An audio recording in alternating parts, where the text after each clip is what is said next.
SME Nation.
Undeserved grace, unmerited grace, unearned grace.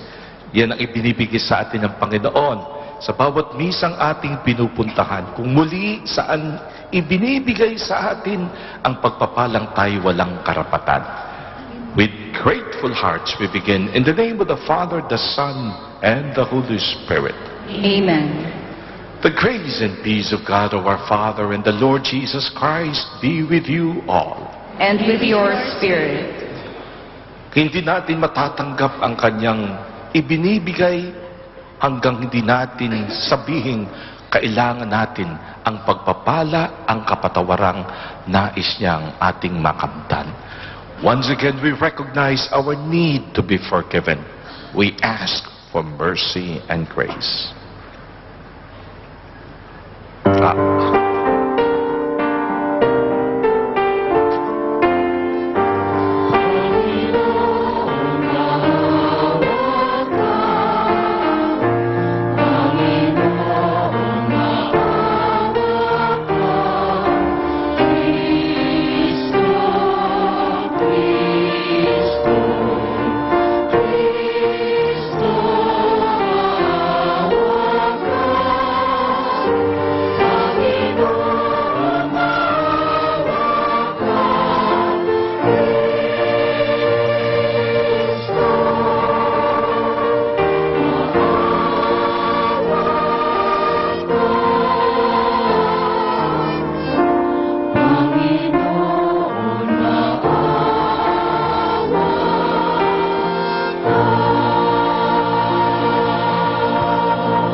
May Almighty God have mercy on us, forgive us our sins, and bring us to everlasting life. Amen. Tayo po'y manalangin. O God, author of every mercy and of all goodness, who in fasting, prayer, and almsgiving have shown us a remedy for sin, look graciously on us, and in this confession of our lowliness, that we who are bowed down by our conscience may always be lifted up by your mercy. Through our Lord Jesus Christ, your Son, who lives and reigns with you in the unity of the Holy Spirit, one God, forever and ever. Amen. Please be seated. The Lord appears to Moses in the burning bush and reveals himself as the God of the patriarchs, the God who is not to be compared with other gods, the God who is faithful and merciful. The first reading. A reading from the book of Exodus. Moses was tending the flock of his father-in-law Jethro, the priest of Midian. Leading the flock across the desert, he came to Horeb, the mountain of God. There an angel of the Lord appeared to Moses in fire flaming out of a bush. As he looked on, he was surprised to see that the bush, though on fire, was not consumed. So Moses decided, I must go over to look at this remarkable sight and see why the bush is not burned. When the Lord saw him coming over to look at it more closely, God called out to him from the bush, Moses, Moses. He answered, Here I am. God said, Come no nearer. Remove the sandals from your feet, for the place where you stand is holy ground. I am the God of your fathers, he continued, the God of Abraham, the God of Isaac, the God of Jacob. Moses hid his face, for he was afraid to look at God. But the Lord said, I have witnessed the affliction of my people in Egypt, and have heard their cry of complaint against their slave drivers. So I know well what they are suffering. Therefore, I have come down to rescue them from the hands of the Egyptians, and lead them out of the land into a good and spacious land, a land flowing with milk and honey. Moses said to God, But when I go to the Israelites and say to them, The God of your fathers has sent me to you, if they ask me, What is his name? What am I to tell them? God replied, I am who am. Then he added, This is what you shall tell the Israelites, I am sent me to you. God spoke further to Moses, Thus shall you say to the Israelites, The Lord, the God of your fathers, the God of Abraham, the God of Isaac, the God of Jacob, has sent me to you. This is my name forever. Thus am I to be remembered through all generations. The word of the Lord. Thanks be to God.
always focuses on the risen Christ, finds prefigurations in the signs and events of God's deliverance of Israel. That tragic things happen to Israel is a warning to Christians that God's interventions on their behalf must not remain fruitless. The second reading. A reading from the first letter of St. Paul to the Corinthians. I do not want you to be unaware, brothers and sisters, that our ancestors were all under the cloud and all passed through the sea. And all of them were baptized into Moses in the cloud and in the sea. All ate the same spiritual food and all drank the same spiritual drink. For they drank from a spiritual rock that followed them, and the rock was the Christ. Yet God was not pleased with most of them, for they were struck down in the desert. These things happened as examples for us, so that we might not desire evil things as they did. Do not grumble as some of them did, and suffer death by the destroyer. These things happened to them as an example, and they have been written down as a warning to us, upon whom the end of the ages has come. Therefore, whoever thinks he is standing secure should take care not to fall. The word of the Lord. Thanks be to God. Please stand to give glory and honor to the Holy Gospel.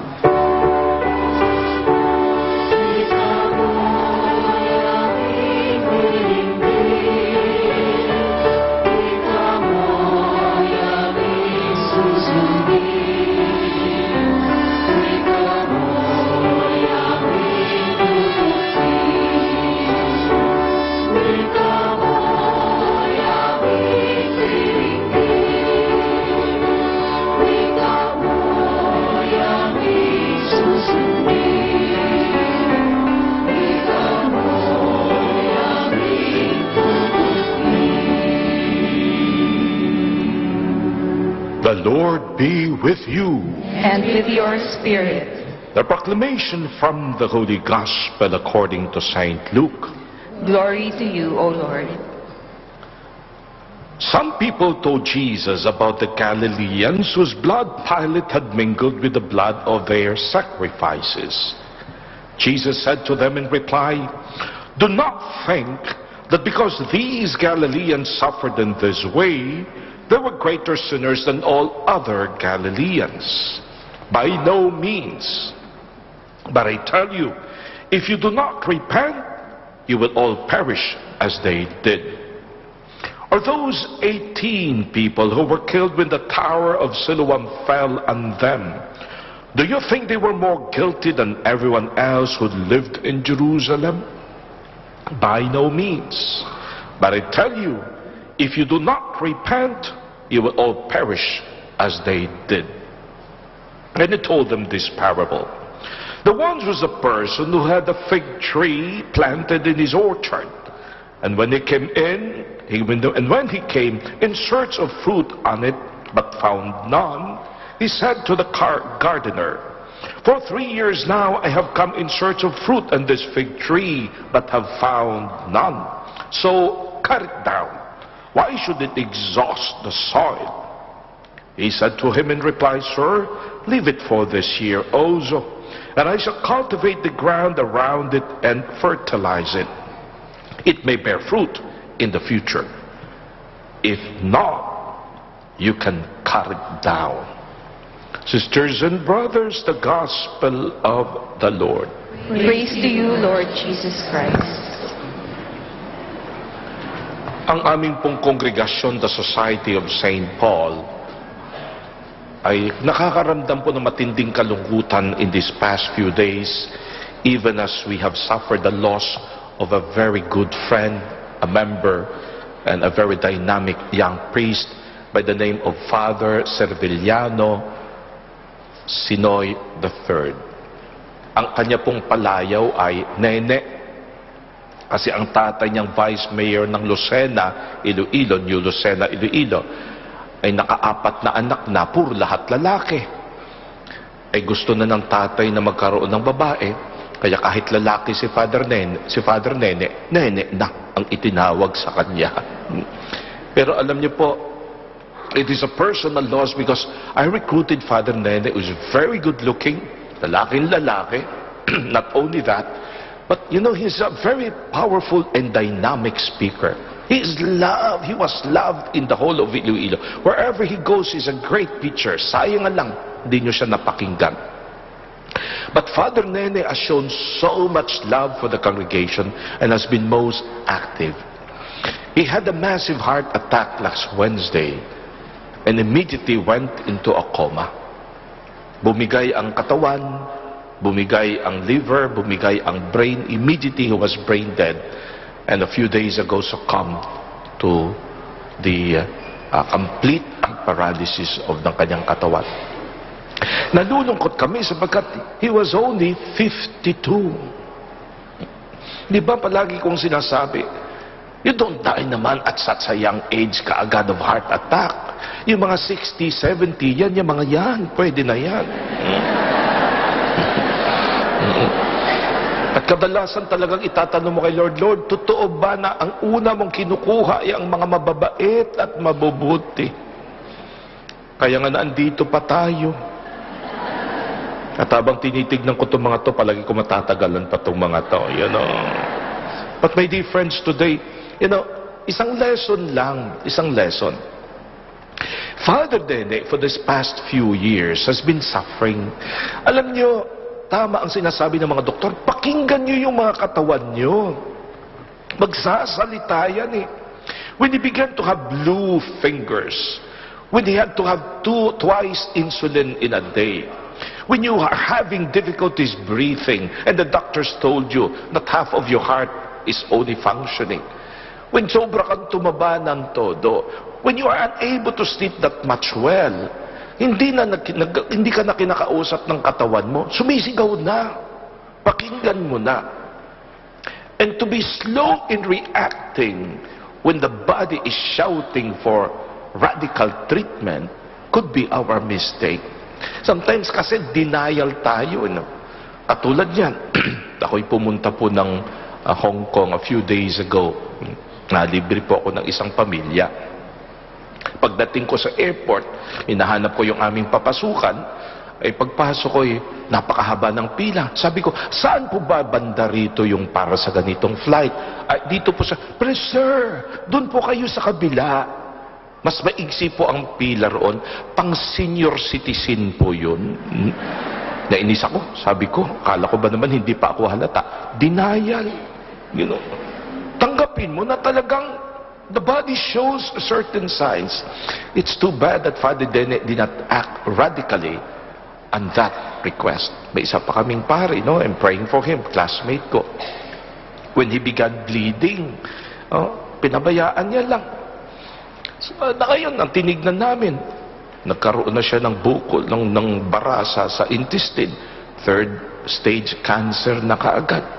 When your body speaks to you, listen. Do not deny. Kasi hanggang sa ang isang tao, ganun din sa buhay spiritual. When a person denies the need of God, when a person says, kaya kong mag-isa, when a person begins to focus on his desire and not on God's will, when a person begins to live life like parang wala, there are signs one way or another where God will speak to you. And sa kabila ng yaman mo, bakit parang di ako natutuwa? Sa kabila ng totoo, nasa akin ang lahat, bakit hindi ako makontento? Sa kabila ng totoo, ang taas-taas ng pwesto ko, parang bakit feeling ko, nag-iisa ako, hindi ako minamahal? Signs, indications of a God who is inviting you na siya'y maging kaparte ng iyong buhay.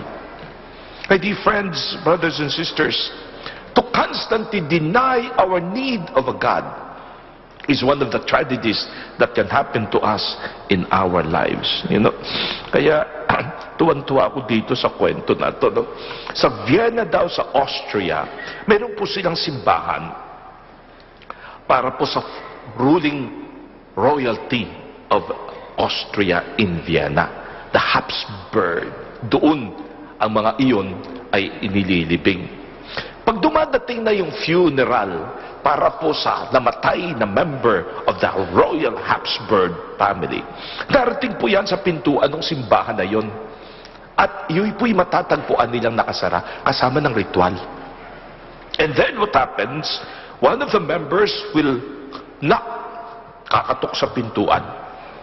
And then a guard will call out. Sasabihin doon sa bispong nasa loob, His Apostolic Majesty, the Emperor, is about to come in. Ang obispo sasagot sa kabala, I do not know him. Kung sa mga kabataan, who you? So, kakatukuli yung guard second time. And he would ask, please open the door, sabi ng funeral guard, because the highest authority of the land, the emperor, is about to come in.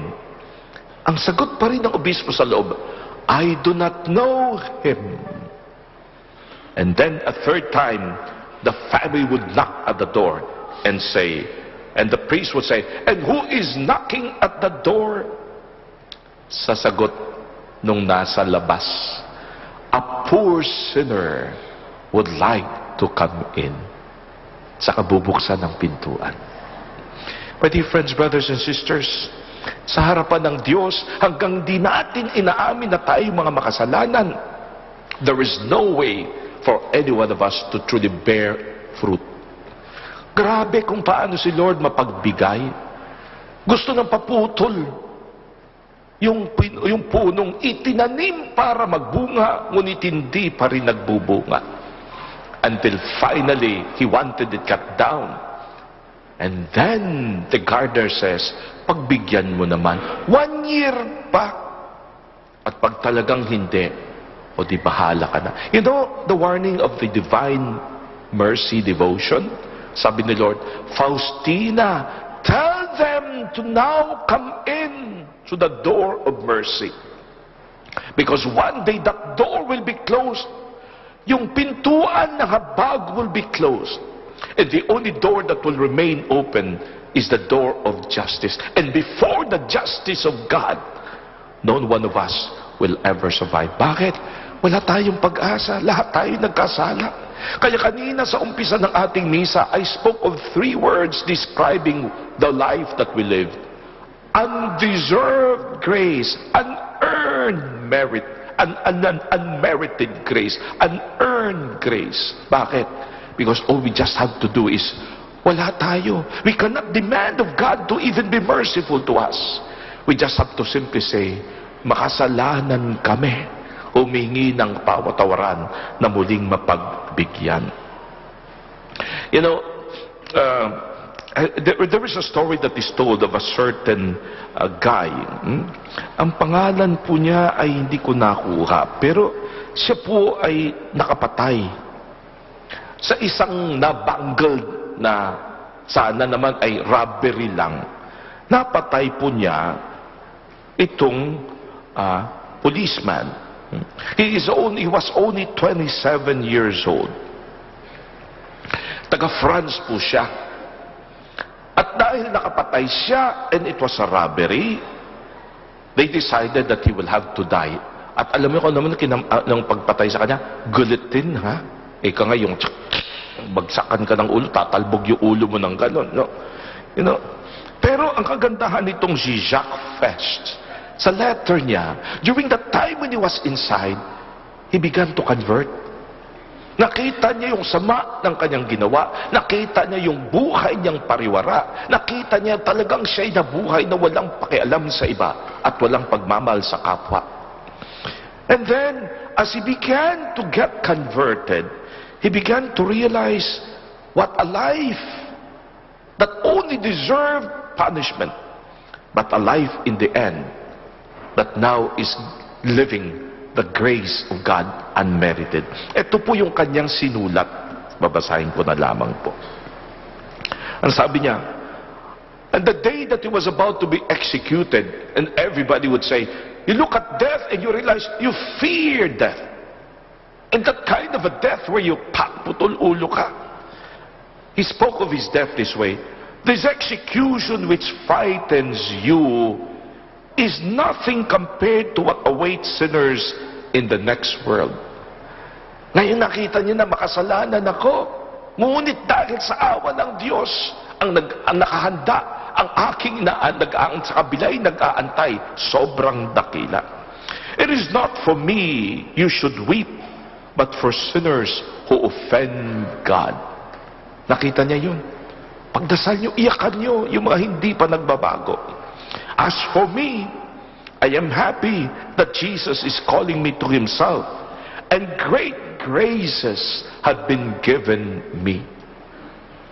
If you could only taste for a single instant the sweetness of the transports of divine love, kung mararamdaman mo lamang yung aking naramdaman, na sa kabila na ako'y makasalanan, nakapatay ako, isang magnanakaw, kung paano ramdam ko ngayon, kung paano ko sobrang minahal. And you could realize the absolute gravity of the slightest offense, you would be a happy person. Pag nakita mo na kung paano nakakasakit, nakakasira ang kasalanan, then you realize you have much to be grateful. God must come first, do not forget it. He calls you and believes in you. You are rich in His love. Yun na lang pinanghahawakan niya. Ako'y sobrang minahal. Many souls are linked with yours, and you will have an account to render. Grabe ito, ha? Many souls are linked to your soul, and one day you will have to stand before God to render an account. You must go to Christ without whom you can do nothing. If you seek Him, you will find Him, but you must seek Him with all your heart. Above all, you must seek your own will, not your own will, but His. This was a man dying. This was a man looking at the face of death. This was a man who suddenly realizes, wala akong pwedeng panghawakan, Lord, except habag at awa. But my greatest gift is na ibigay sa akin ang lahat ng itong realization that I need God in my life.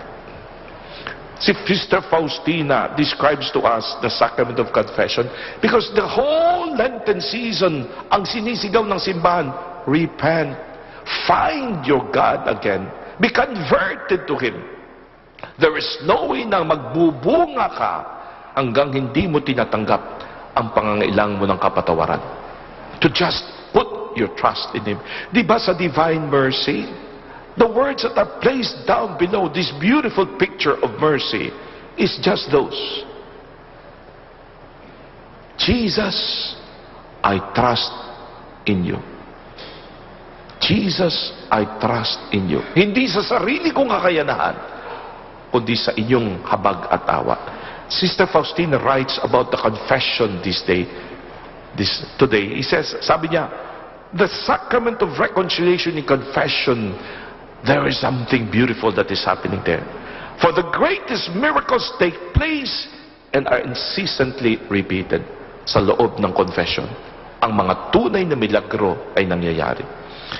It suffices to come with faith. Yun lang, Lord, pupunta ako. Sapagat alam ko na dito sa loob ng confession, makakatanggap ako ng biyaya.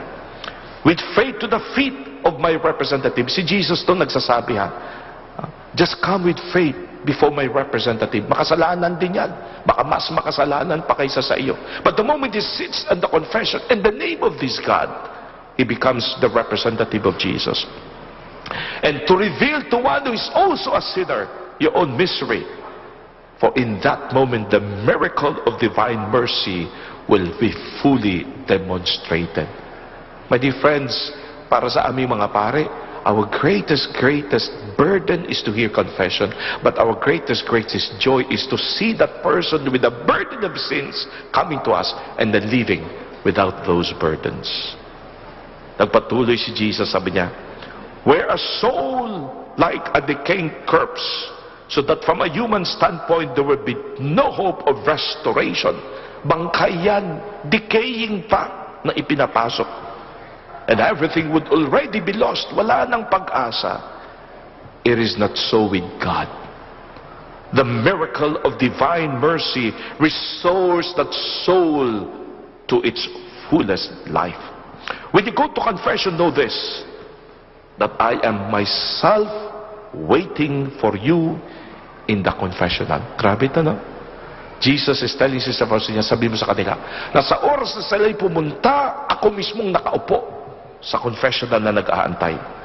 I am only hidden by the priests, but I am myself acting in the soul. Here happens the miracle of one who is miserable, who meets the God of mercy.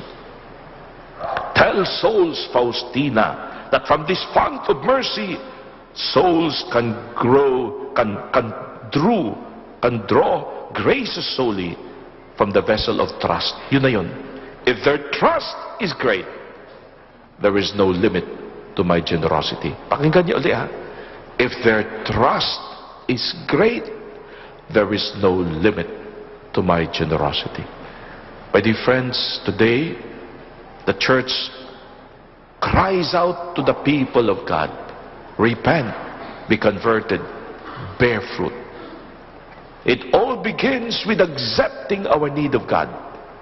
It all begins crying out to Him and say, we do not deserve. This is unmerited. And all we could do is to come to you in faith and to put our trust. Today, let's cry with the whole world, Jesus, King of mercy, we trust in you. Amen. Please all rise. Together now we proclaim, I believe in one God, the Father Almighty, creator of heaven and earth, and in Jesus Christ, His only Son, our Lord, who was conceived by the Holy Spirit, born of the Virgin Mary, suffered under Pontius Pilate, was crucified, died, and was buried. He descended into hell, and on the third day He rose again from the dead. He ascended into heaven, and is seated at the right hand of the Father Almighty. From there He will come to judge the living and the dead. I believe in the Holy Spirit, the Holy Catholic Church, the communion of saints, the forgiveness of sins, the resurrection of the body, and life everlasting. Amen. My dear brothers and sisters,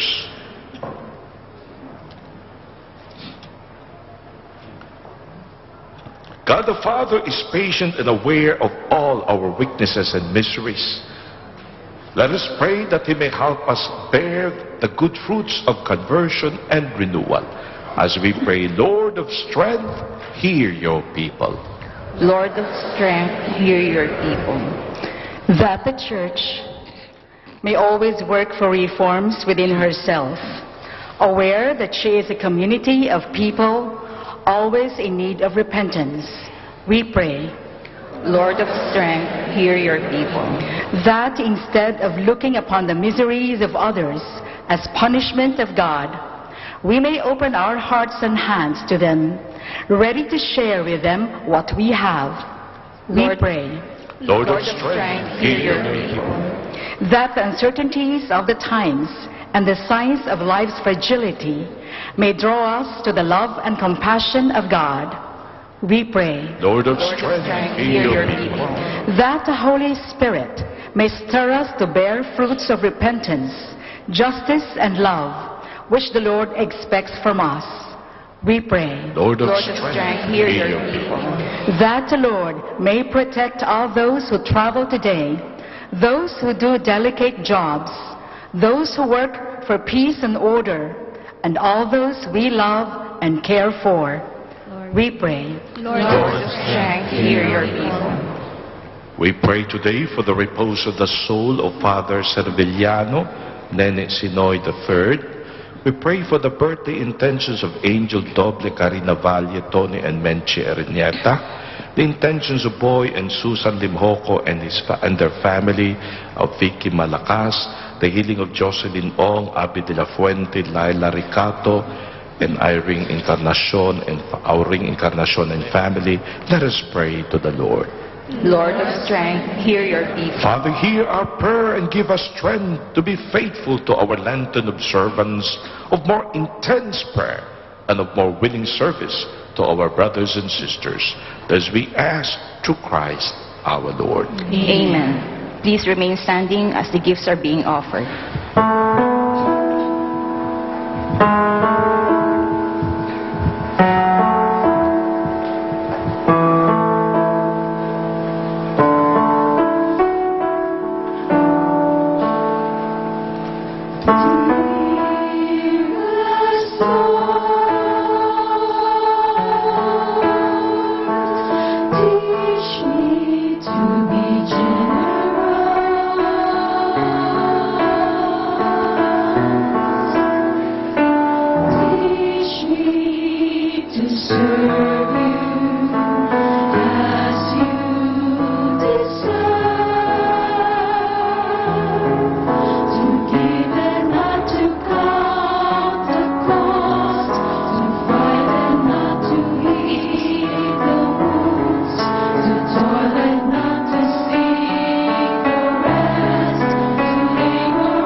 That your sacrifice and mine be made acceptable to God, the Almighty Father. May the Lord accept the sacrifice at your hands for the praise and glory of his name, for our good and the good of all his holy church. Be pleased, O Lord, with these sacrificial offerings, and grant that we who beseech pardon for our sins may take care to forgive our neighbor through Christ our Lord. Amen. The Lord be with you. And with your spirit. Lift up your hearts. We lift them up to the Let Lord. us give thanks to the Lord our God. It is right and just. It is truly right and just, our duty and our salvation, always and everywhere to give you thanks, Lord, Holy Father, Almighty and Eternal God. For you have given your children a sacred time for the renewing and purifying of their hearts, that freed from disordered affections, they may so deal with the things of this passing world as to hold rather to the things that eternally endure. And so with all the angels and saints we praise you, as without end we acclaim.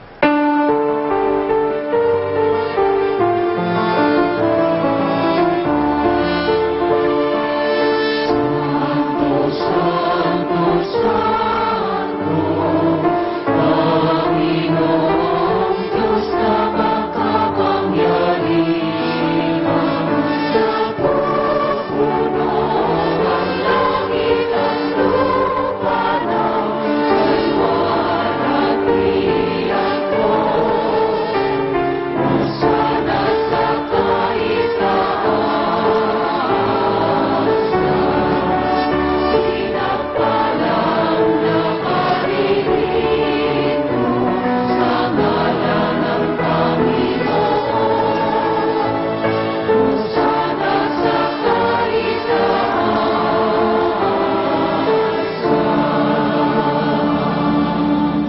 are indeed holy, O Lord, the fount of all holiness.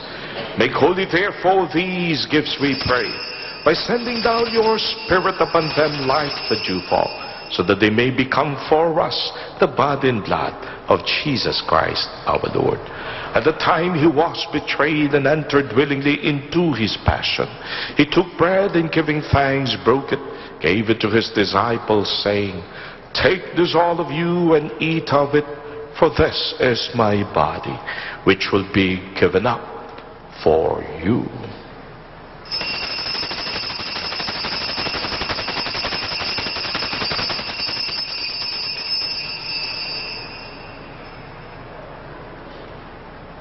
In a similar way, when supper was ended, he took the chalice, and once more giving thanks, he gave it to his disciples, saying, "Take this all of you and drink from it, for this is the chalice of my blood, the blood of the new and eternal covenant, which will be poured out for you and for many for the forgiveness of sins. Do this in memory of me."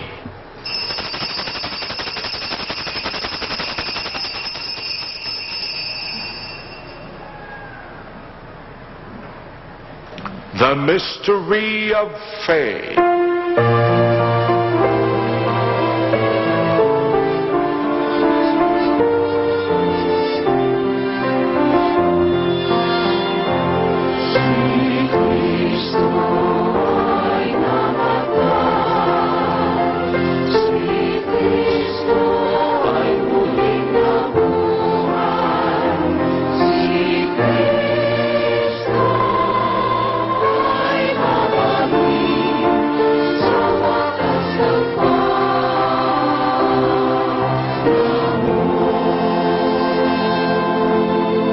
As we celebrate the memorial of his death and resurrection, we offer you, Lord, the bread of life and the chalice of salvation, giving thanks that you have held us worthy to be in your presence and minister to you. Humbly we pray that partaking of the body and blood of Christ, we may be gathered into one by the Holy Spirit.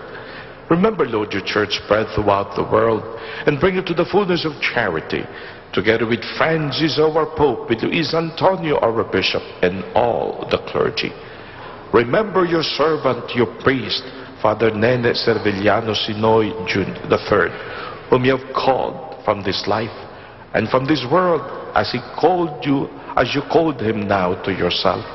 Grant that he who was united with your Son in death like his may also be one with him in his resurrection. Remember also our brothers and sisters who have fallen asleep in the hope of the resurrection, and all who have died in your mercy. Welcome them into the light of your face.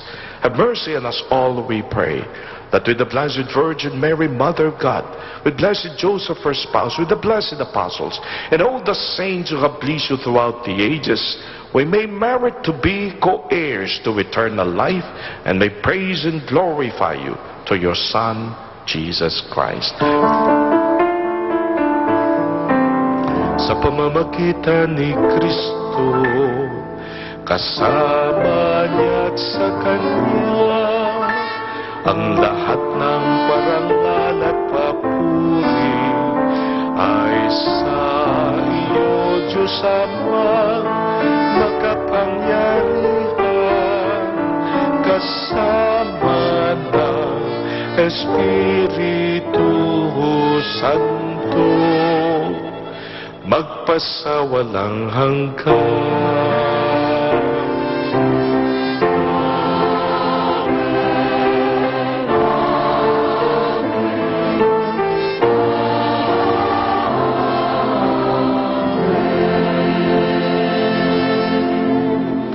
We are sinners, but the greatest news is God's forgiveness is greater than our sins.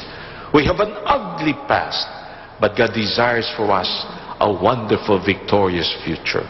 We pray to the Father in heaven that in our lives His will be done as it is in heaven.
pray from every evil and graciously grant peace in our days, that by the help of your mercy we may always be free from sin and safe from all distress, as we await the blessed hope in the coming of our Savior Jesus the Christ.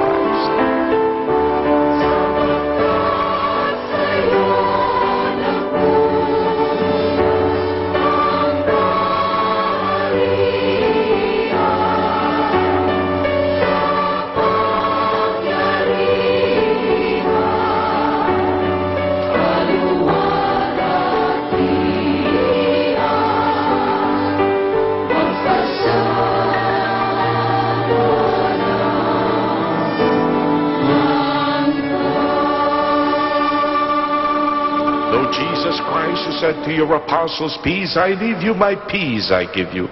Look not on our sins, but on the faith of your church, and graciously grant her peace and unity in accordance with your will, who live and reign forever and ever."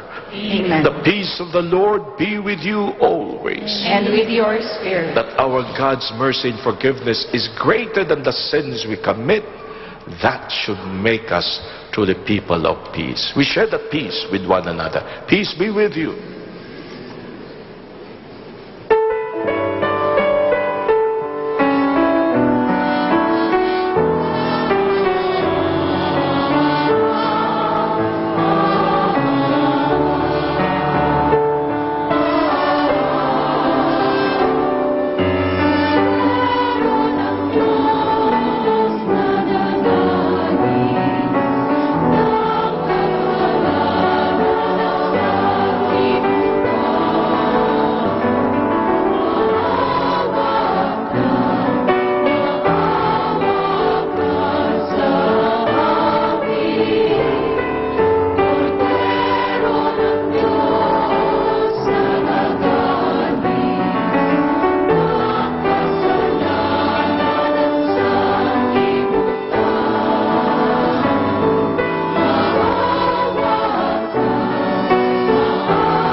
Ito siyang Diyos ng habag at awa. Ito siyang patuloy na sa atin nag-anyaya na sana'y magkaroon ng puwang sa ating mga puso para sa Kanya na siyang Panginoon ng lahat ng pagpapala. Happy are we who come to receive Him. Lord, I am not worthy that you should enter under my roof, but only say the word, and my soul shall be healed. Blood and blood of our Lord Jesus Christ, bring eternal life to us, please.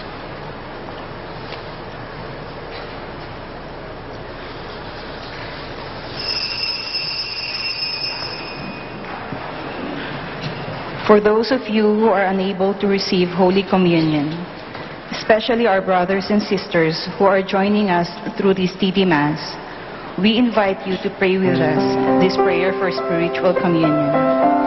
My Jesus, I believe that you are present in this most holy sacrament. I love you above all things, and I desire to receive you into my soul. Since I cannot at this moment receive you sacramentally, come at least spiritually into my heart. I embrace you as if you were already there, and unite myself wholly to you. Never permit me to be separated from you. Amen.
Muli pong ating Cardinal, ang Archdiocese ng Maynila, si Cardinal Chito Tagle, is asking na tayo maging bukas para sa ating mga less blessed na mga kababayan. There is going to be a second collection na gagawin para sa Alay Kappa program and for the relief and rehabilitation program po ng ating diocese at ng ating bayang Pilipinas. So, please be generous. Ang isa sa mga napakagandang nangyari sa bayang Pilipinas ay ang EDSA, kung saan nagkaroon po ng tunay na revolution na walang dugo na dumanak. And we believe God intervened. And the EDSA Shrine is a monument to say, if you ask God to come, He will come and He will help us. Kung kayo po'y may time at naglalakad kayo banda roon, please, umakyat po kayo sa banda ng roof, banda ng mataas na portion sa labas ng EDSA Shrine. At doon po niyo makikita yung mga kataga na ating pong inawit kanina. If my people, whom I call by my name, will only humble themselves and pray, I will come, I will forgive their sins, and I will heal their land. Pangako po niyon. And we believe that that day, those words became a reality. If only we can humble ourselves, if only we can pray, if only we can confess our sins, magbubungang tunay itong bayang ito sa ating pagiging isang bayang Kristiyano. Let's pray that that day will happen when all of us will stand before God and declare, wala ho kami pwedeng panghawakan doon.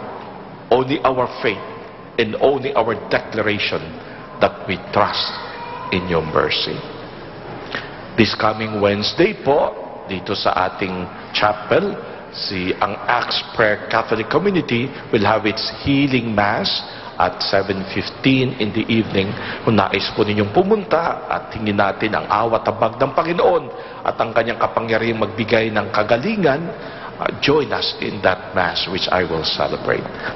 Manalangin po tayo.